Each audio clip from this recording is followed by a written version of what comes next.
오늘은 엉덩이 수술에 대해서 질문 드리겠습니다. 오늘은 BBL에 대해서 제가 여러분에게 말씀을 드릴게요. BBL, 그냥 약자인데요.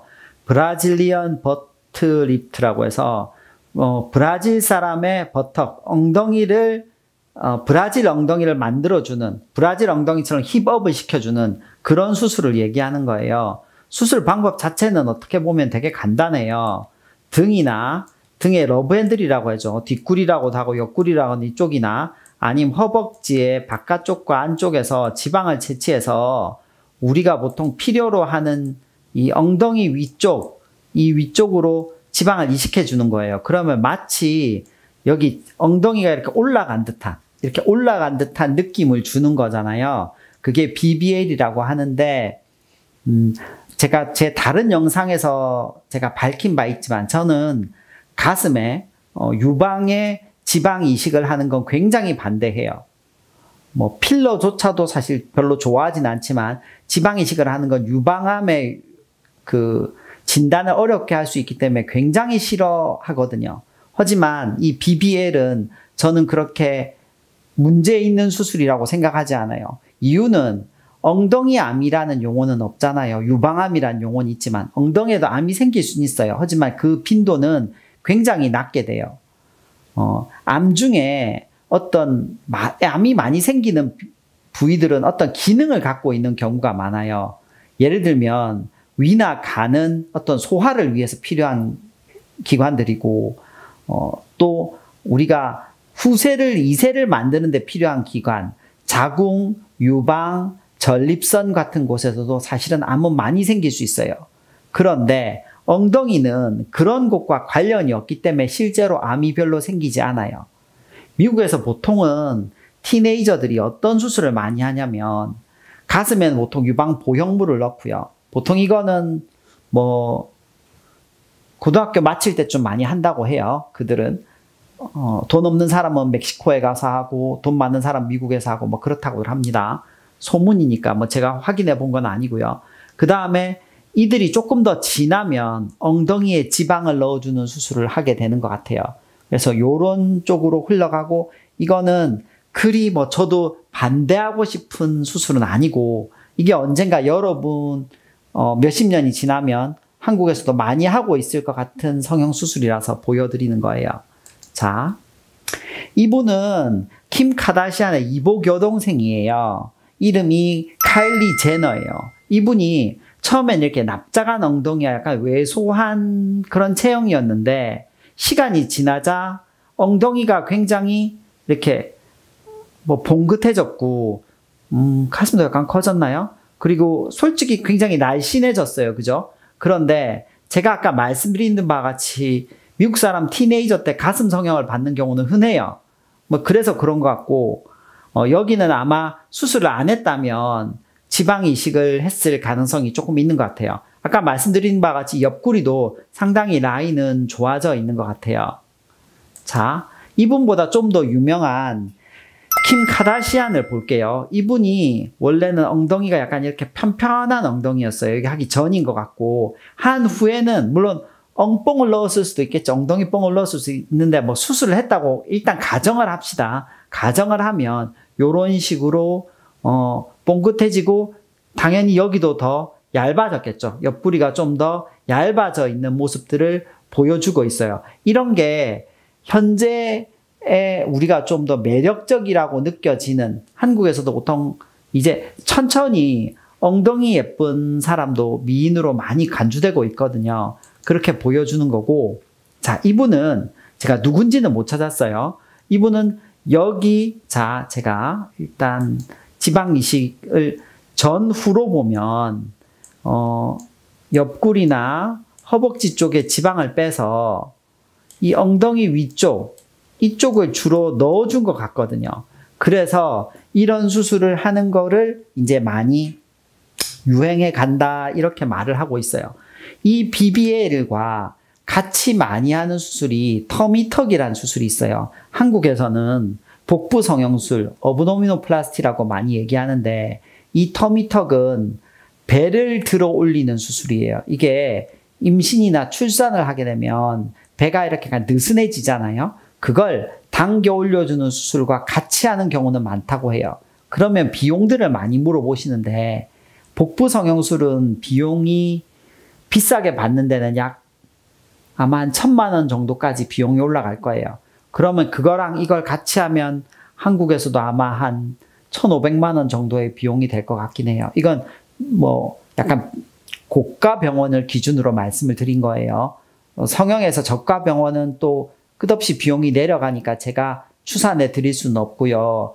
제가 보기에는 그 정도의 비용쯤이 들 것 같아요. 그런데 제가 말씀드리는 거는 제가 엉덩이에 지방을 넣는 건 찬성한다는 뜻으로 말씀드리는 거예요.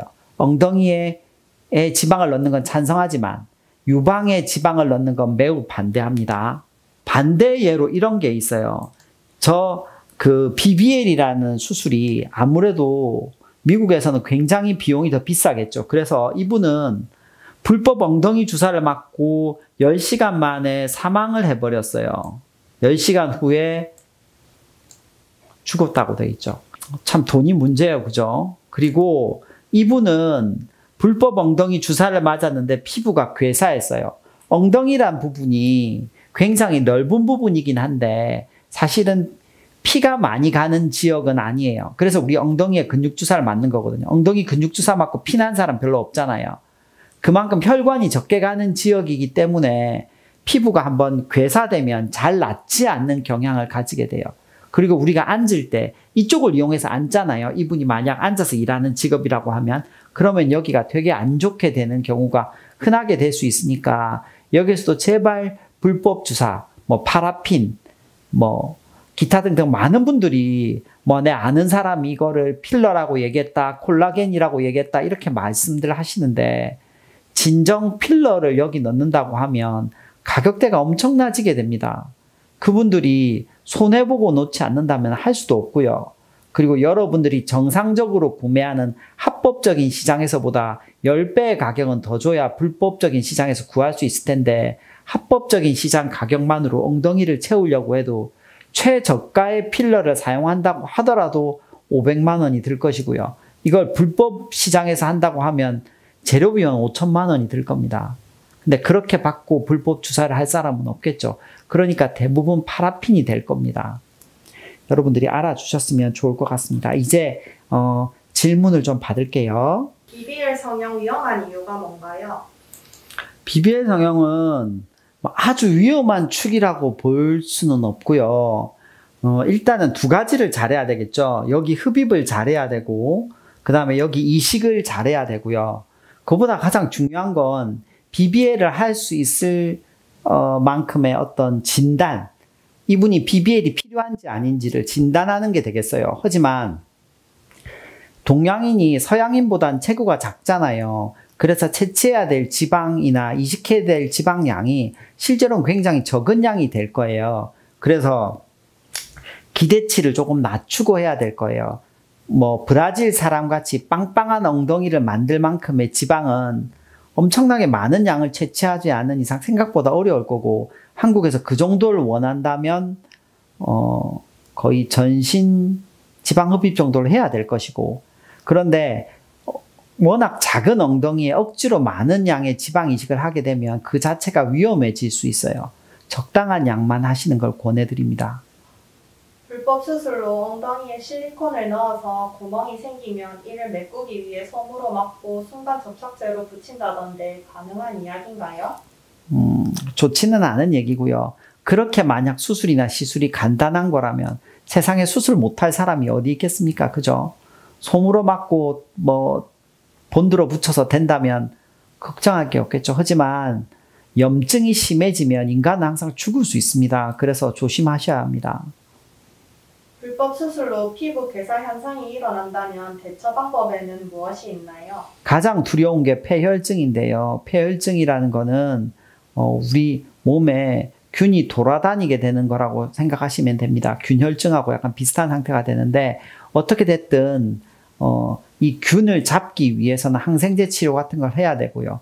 그보다 우선되는 거는 이 균의 먹이가 될 수 있는 이물질들을 제거해야 됩니다. 그런데 문제는 불법 실리콘을 제거하는 것 자체도 상당히 리스크가 있는 수술이 됩니다. 쉽게 말해서 다 제거하기도 어렵고 특히 주사기로 넣어놓으면 그걸 다 제거했다고 말하기도 어렵겠죠.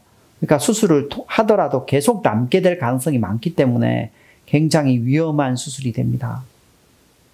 한국에서도 엉덩이 확대술 가능한가요? 한국에서도 엉덩이 확대술 가능하고요. 유방 보형물을 넣으시는 분들도 있고 아니면 실리콘을 성형해서 실리콘을 틀을 맞추어 넣어서 의료용 실리콘을 넣는 분도 있고요. 하지만 현 시점에서 제가 만약 권해드린다면 그래도 지방 이식으로 하는 이 방법이 가장 안전할 거라고 생각합니다. 엉덩이에 실리콘을 넣는 것과 지방을 넣는 것 중 어떤 것이 더 위험할까요? 저는 실리콘을 넣는 것이 더 위험하다고 생각합니다. 엉덩이에 유방 보형물을 넣는 분들이 많다고 했잖아요. 그런데 엉덩이는 가슴과 다르게 굉장히 그 체중이 실리는 부분이에요. 특히 우리가 앉을 때 그 엉덩이에 체중이 걸리게 되거든요. 그렇게 되기 때문에 혹시라도 터질 확률은 굉장히 높게 됩니다. 가슴 보형물도 많이 터지는데 엉덩이 보형물은 얼마나 더 터지겠습니까? 그죠? 터진다고 엄청난 일이 벌어진다고 볼 수는 없지만 그리고 그 가슴은 이 포켓이라고 해서 보형물이 들어갈 수 있는 자리가 쉽게 만들어져 있고 그게 잘 움직이지 않아요. 그런데 엉덩이는 우리의 체중이 실리면 그 보형물이 위치 이동을 일으켜서 비대칭이 될 확률이 높습니다. 그래서 저는 한다면 지방 이식으로 하는 걸 권해드립니다. 감사합니다. 감사합니다.